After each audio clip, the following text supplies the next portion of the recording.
Nós agora acercar, em caso aqui do presidente do parlamento, para com boa iniciativa, 40 anos que o parlamento vai celebrar sua existência, mará naturalmente na nossa parte com um momento de reflexão muito grande, me quer é um momento devido à vista da história para um rato quieto,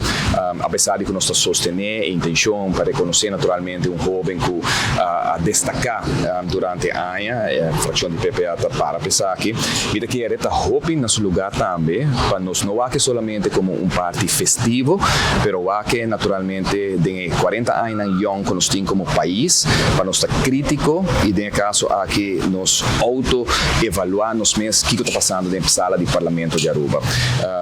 Não um parlamento de Aruba que está eficiente, não um parlamento de Aruba que está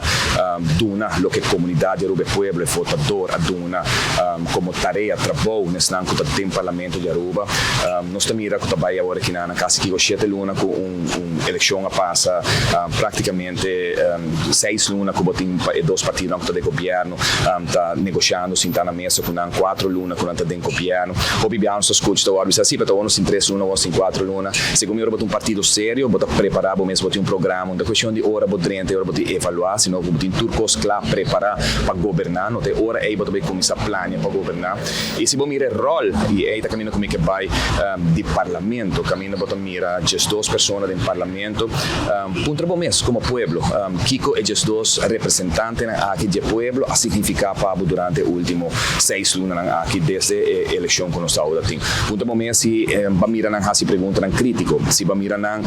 13 pontos adiante que está uma diferença de vida de nós gêneros.